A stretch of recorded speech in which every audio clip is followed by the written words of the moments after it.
हमें इस लड़ाई एक्सपर्ट्स और वैज्ञानिक सलाह को प्राथमिकता देनी है। राज्य सरकार के प्रयत्नों को आगे बढ़ाने में भारत सरकार पूरी शक्ति से जुटी हुई है। राज्य सरकारें भी अपना दायित्व निभाने की पूरी कोशिश कर रही हैं। साथियों, कोरोना के खिलाफ इस समय बहुत बड़ी लड़ाई देश के डॉक्टर और हेल्थ वर्कर्स लड़ रहे हैं। पिछले एक साल में उन्हें इस बीमारी को लेकर हर तरह के अनुभव भी हुए हैं। हमारे साथ इस समय मुंबई से प्रसिद्ध डॉक्टर शशांक जोशी जी जुड़ रहे हैं। डॉक्टर शशांक जी को कोरोना के इलाज और इससे जुड़ी रिसर्च का बहुत जमीनी अनुभव है। वो इंडियन कॉलेज ऑफ फिजिशियंस के डीन भी रह चुके हैं। आइए बात करते हैं डॉक्टर शशांक से। नमस्कार डॉक्टर शशांक जी। नमस्कार सर। अभी कुछ दिन पहले ही मुझे आपसे बात करने का अवसर मिला था। आपके विचारों की स्पष्टता मुझे बहुत अच्छी लगी थी। मुझे लगा देश के सभी नागरिकों को आपके विचार जानने चाहिए। जो बातें सुनने में आती है उसी को मैं एक सवाल के रूप में आपके सामने प्रस्तुत करता हूँ। डॉक्टर शशांक, आप लोग इस समय दिन रात जीवन रक्षा के काम में लगे हुए हैं। सबसे पहले तो मैं चाहूंगा कि आप सेकंड वेव के बारे में लोगों को बताएं। मेडिकली ये कैसे अलग है और क्या-क्या सावधानी जरूरी है। धन्यवाद सर। ये जो दूसरी बाढ़ आई है ये तेजी से आई है। तो जितनी पहली बाढ़ थी उससे ये वायरस ज़्यादा तेज चल रहा है, लेकिन अच्छी बात यह है कि उससे ज़्यादा रफ्तार से रिकवरी भी है और मृत्यु दर काफ़ी कम है। इसमें दो तीन फर्क है। पहली तो ये युवाओं में और बच्चों में भी थोड़ा दिखाई दे रहा है। उसके जो लक्षण हैं, पहले जैसे लक्षण थे, सांस चढ़ना, सूखा खांसी आना, बुखार आना, ये तो सब है ही।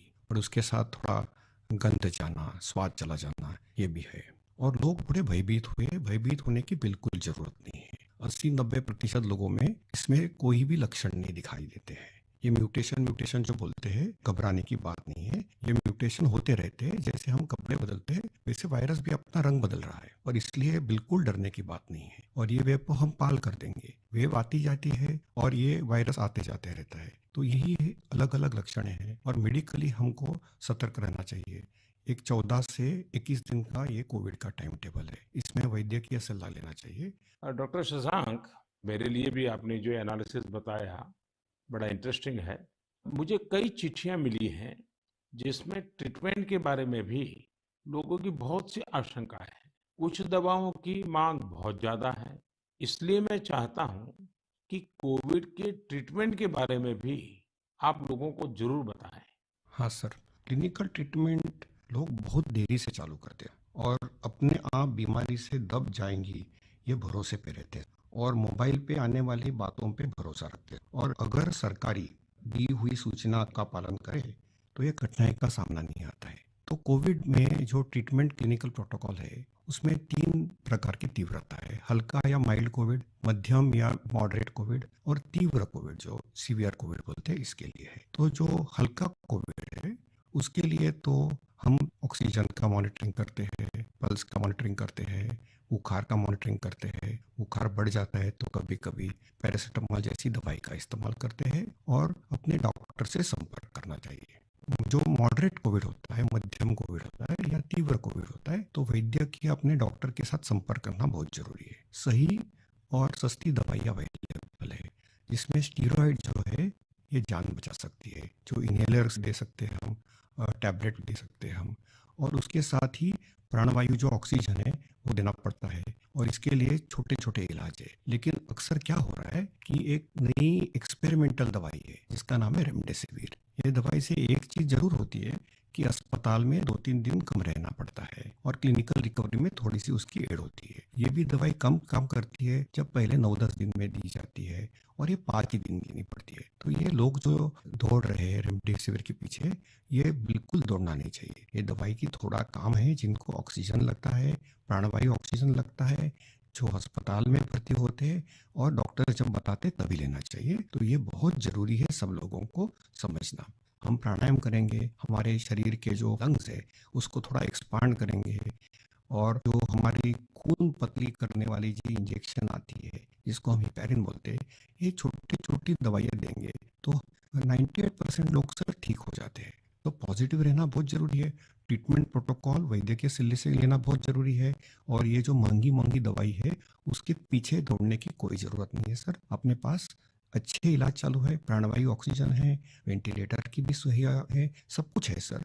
और कभी कभी ये दवाई यदि मिल जाती है तो योग्य लोगों में ही देनी चाहिए। तो इसके लिए बहुत भ्रम पैदा हुआ है और इसलिए ये स्पष्टीकरण देना चाहता हूँ सर कि अपने पास वर्ल्ड की सबसे बेस्ट ट्रीटमेंट अवेलेबल है। आप देखेंगे कि भारत में सबसे अच्छा रिकवरी रेट है। आप यदि कंपेयर करेंगे यूरोप के लिए, अमेरिका, वहीं से भी हमारे यहाँ के ट्रीटमेंट प्रोटोकॉल से मरीज ठीक हो रहे हैं सर। डॉक्टर शशांक, आपका बहुत बहुत धन्यवाद। डॉक्टर शशांक ने जो जानकारियां हमें दी वो बहुत जरूरी है और हम सबके काम आएगी।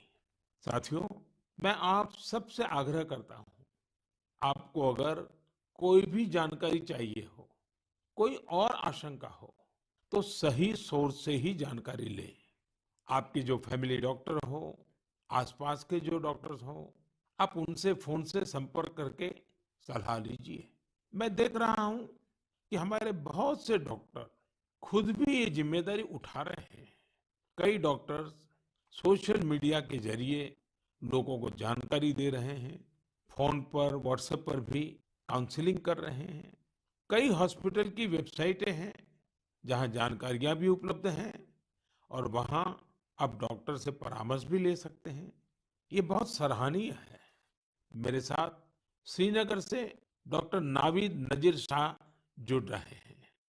डॉक्टर नावीद श्रीनगर के गवर्नमेंट मेडिकल कॉलेज में प्रोफेसर हैं।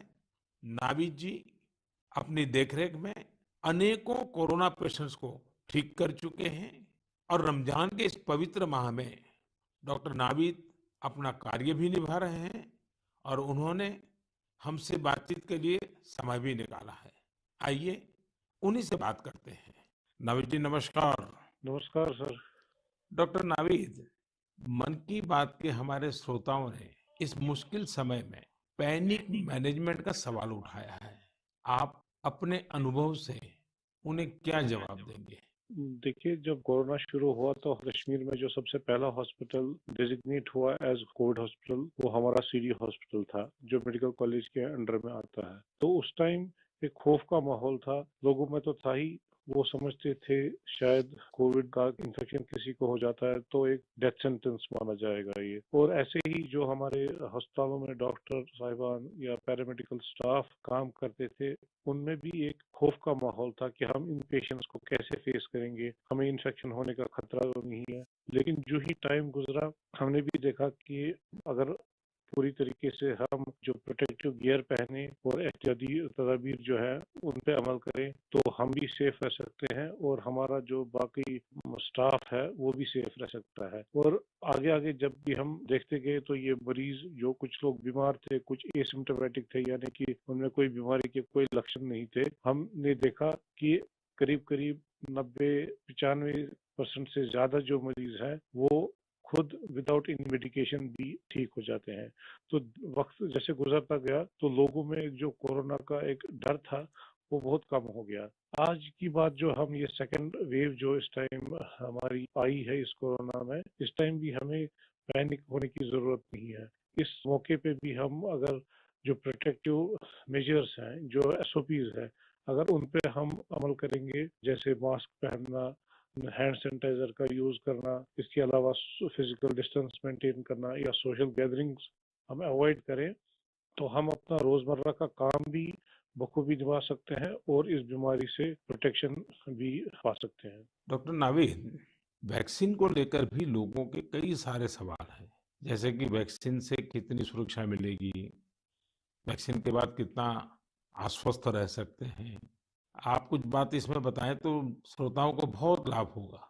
जब कोरोना का इन्फेक्शन सामने आया तब से आज तक हमारे पास अभी कोविड 19 के अगेंस्ट कोई इफेक्टिव ट्रीटमेंट अवेलेबल नहीं है। तो हम इस बीमारी को फाइट दो ही चीजों से कर सकते हैं। एक तो प्रोटेक्टिव मेजर, और हम पहले से ही कह रहे थे कि अगर कोई इफेक्टिव वैक्सीन हमारे पास आए तो वो हमें इस बीमारी से निजात दिला सकता है। और हमारे मुल्क में दो वैक्सीन इस टाइम अवेलेबल है, कोवैक्सीन है, कोविशील्ड है, जो यहीं पे बना हुआ वैक्सीन है। और कंपनीज भी अपनी जो उन्होंने ट्रायल्स की हैं तो उसमें भी देखा गया है कि इसकी एफिकेसी जो है वो 60% से ज्यादा है।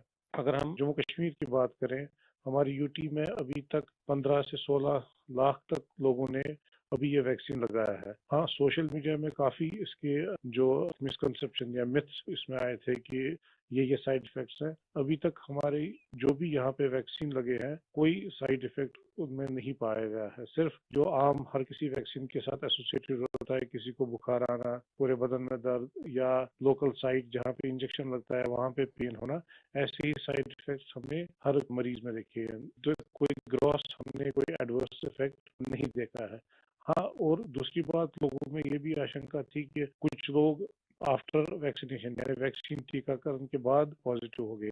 इसमें कंपनी से ही गाइडलाइंस है कि उसमें अगर किसी को टीका लगा है उसके बाद उसको इन्फेक्शन हो सकता है, वो पॉजिटिव हो सकता है, लेकिन जो बीमारी की सीवियरिटी है यानी बीमारी की शिद्दत जो है उन मरीजों में उतनी नहीं होगी। यानी कि वो पॉजिटिव हो सकते हैं लेकिन जो बीमारी है वो एक जानलेवा बीमारी उनमें साबित नहीं हो सकती है। इसलिए जो भी ये मिसकंसेप्शंस हैं वैक्सीन के बारे में वो हमें दिमाग से निकालने चाहिए। और जिसकी बारी आई, क्योंकि 1 मई से हमारा पूरे मुल्क में जो भी 18 साल से ज्यादा की उम्र के हैं उनको वैक्सीन लगाने का कार्यक्रम शुरू होगा, तो लोगों से अपील यही करेंगे कि आप आए, वैक्सीन लगवाएं और अपने आप को भी प्रोटेक्ट करें, और ओवरऑल हमारी सोसाइटी और हमारी कम्युनिटी इससे प्रोटेक्ट हो जाएगी कोविड-19 के इन्फेक्शन से। डॉक्टर नावीद, आपका बहुत बहुत धन्यवाद और आपको रमजान के पवित्र महीने की बहुत बहुत शुभकामनाएं।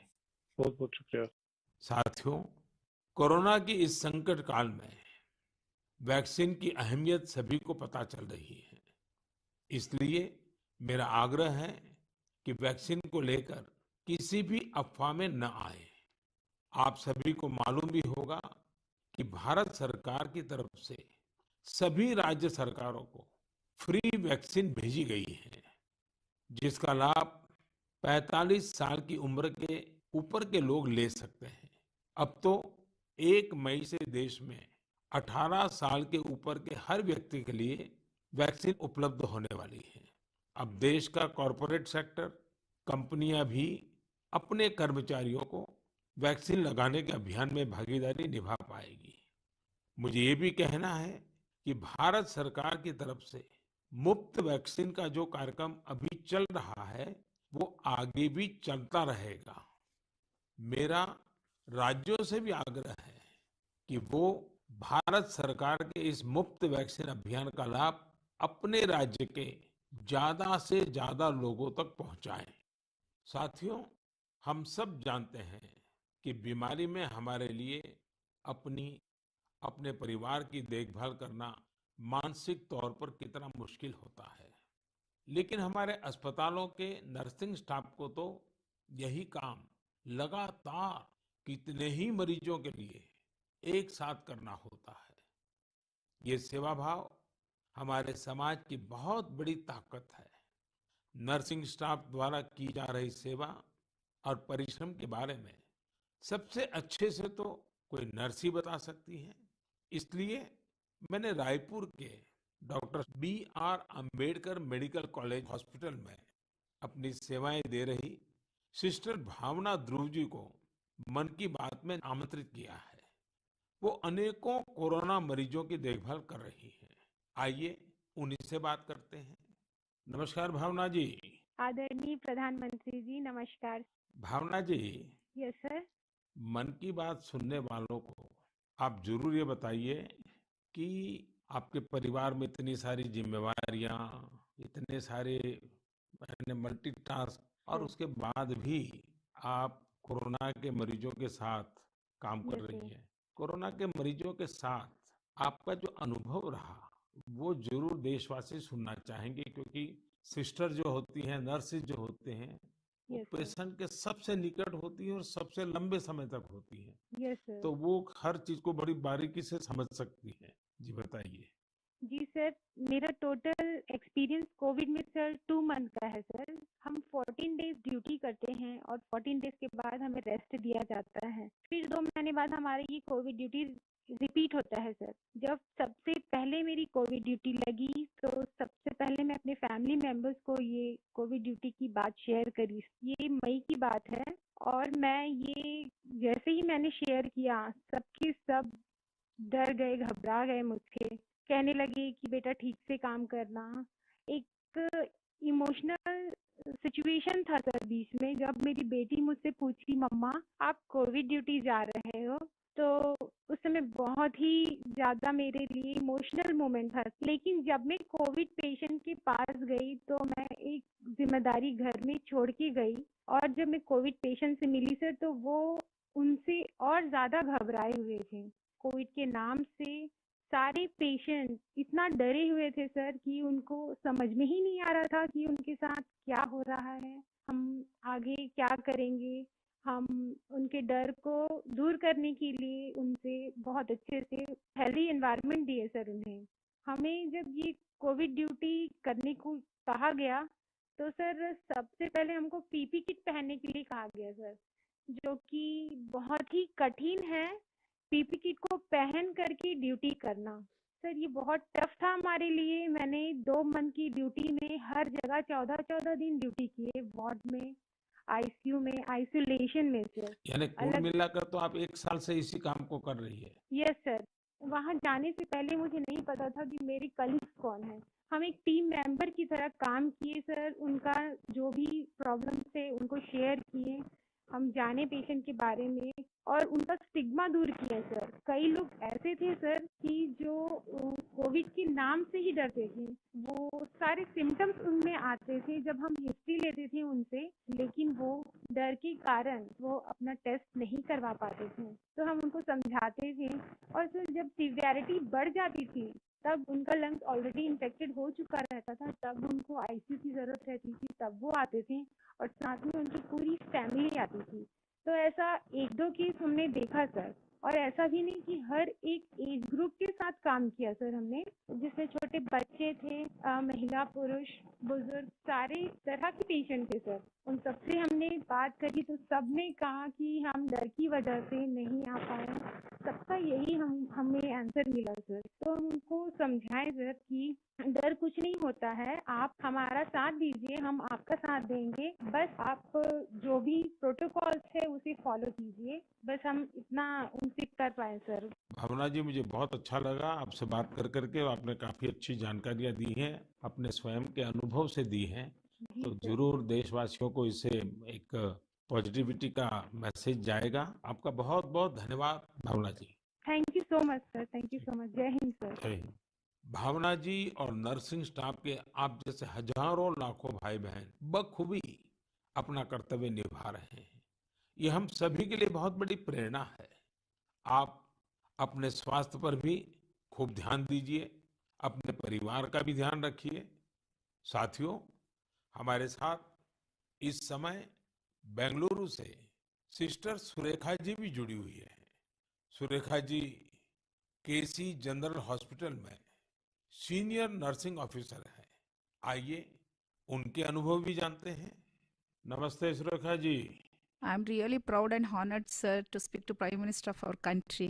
Surekha ji, you along with all fellow nurses and hospital staff are doing excellent work.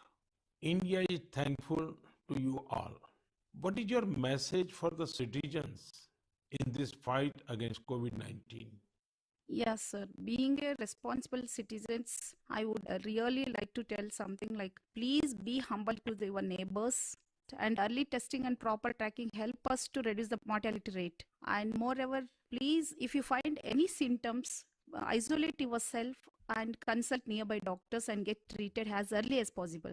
So community need to know awareness about this disease and be positive. Don't be panic and don't be stressed out.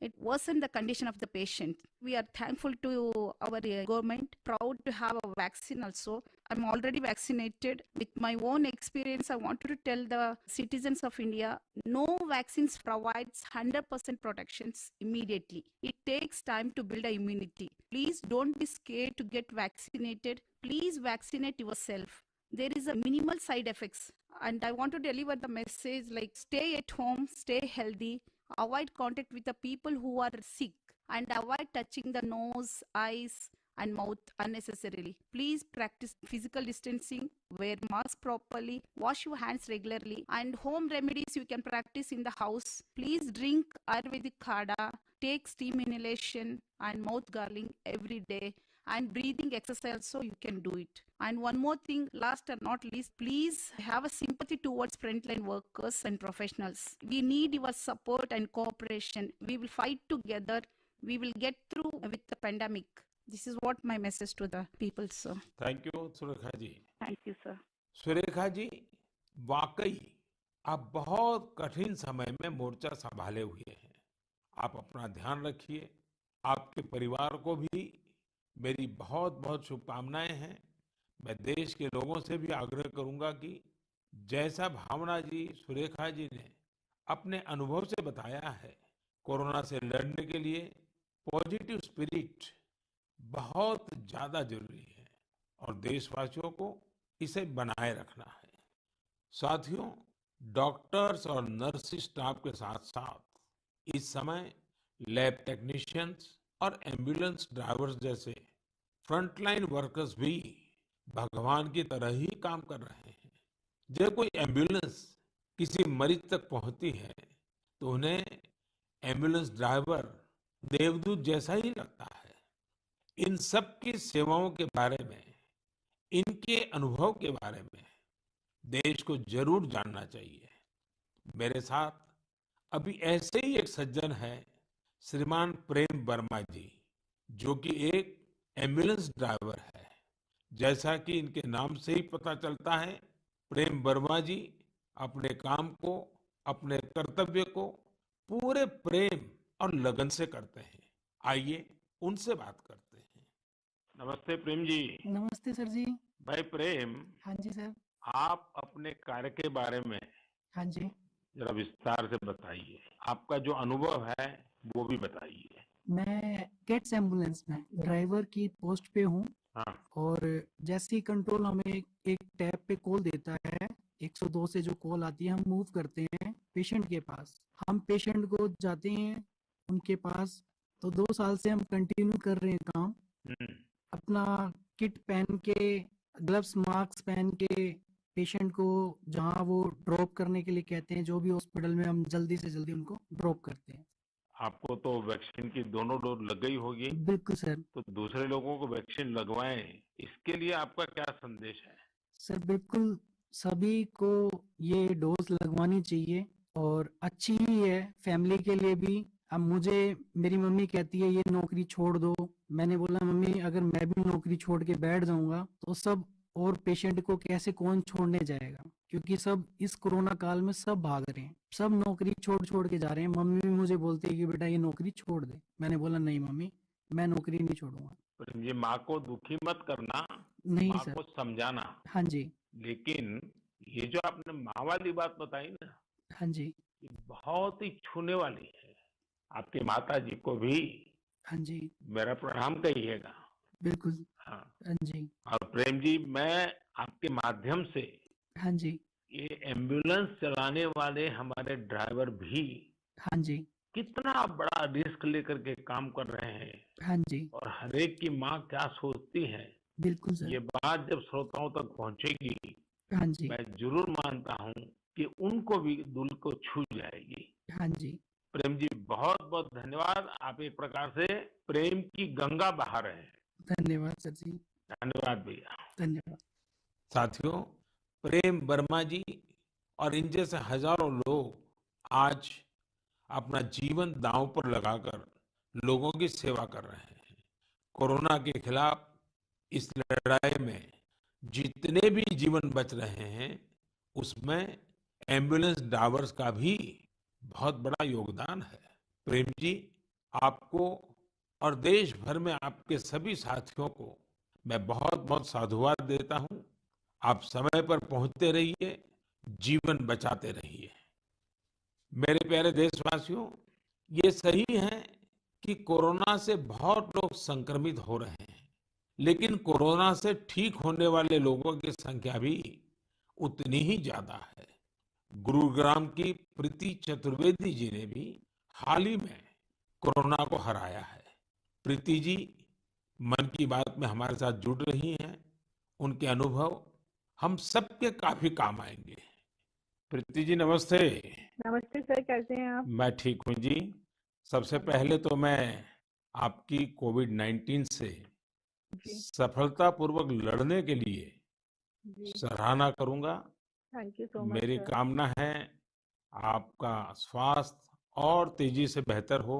जी, शुक्रिया sir. Preeti ji, हाँ जी sir. ये सिर्फ आपके परिवार में आप ही का number लगा है कि परिवार के और सदस्य भी इसमें फंस गए हैं? नहीं, नहीं सर, मैं अकेली ही हुई थी चलिए, आज पॉजिटिव। भगवान की कृपा रही।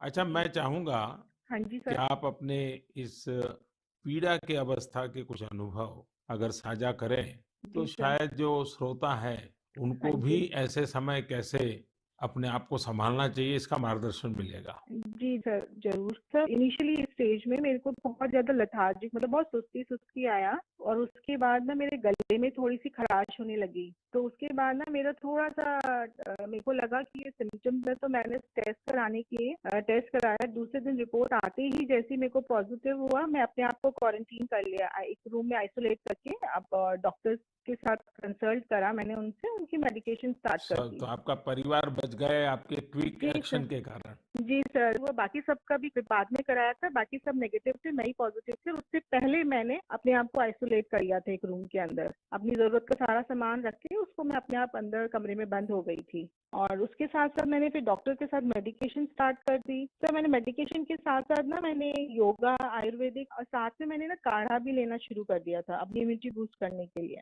और सर मैं दिन में मतलब जब भी अपना भोजन वगैरह लेती थी, उससे मैंने हेल्दी फूड जो कि प्रोटीन रिच डाइट थी, वो लिया मैंने।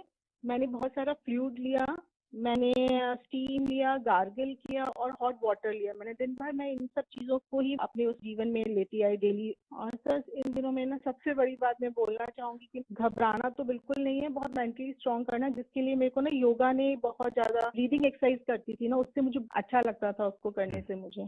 अच्छा प्रीति जी, जब अब आपका प्रोसेस पूरा हो गया, आप संकट से बाहर निकल आई, हाँ अब जी। आपका टेस्ट भी नेगेटिव आ गया है, हाँ जी तो सर। फिर आप अपने स्वास्थ्य के लिए, जी इसके सर। देखभाल के लिए अभी क्या कर रही है? सर मैंने एक तो योगा बंद नहीं किया है, ठीक है। मैंने काढ़ा अभी भी ले रही हूँ और अपनी ना इम्यूनिटी बूस्ट रखने के लिए मैं अच्छा हेल्दी फूड खा रही हूँ अभी, जो कि मैं बहुत अपने आप को नेग्लेक्ट कर लेती थी, उस पर बहुत ध्यान दे रही हूँ मैं।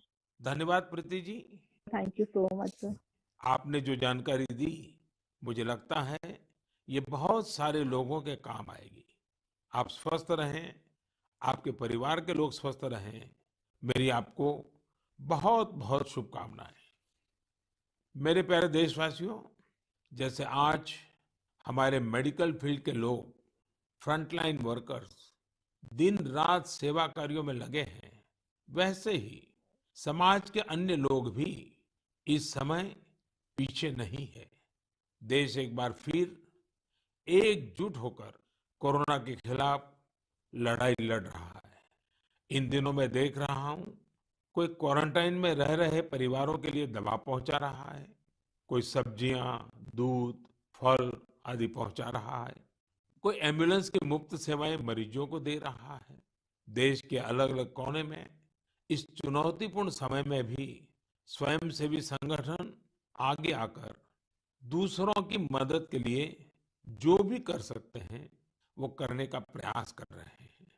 इस बार गांवों में भी नई जागरूकता देखी जा रही है। कोविड नियमों का सख्ती से पालन करते हुए लोग अपने गांव की कोरोना से रक्षा कर रहे हैं। जो लोग बाहर से आ रहे हैं उनके लिए सही व्यवस्थाएं भी बनाई जा रही हैं। शहरों में भी कई नौजवान सामने आए हैं जो अपने क्षेत्र में कोरोना के केस न बढ़े, इसके लिए स्थानीय निवासियों के साथ मिलकर प्रयास कर रहे हैं।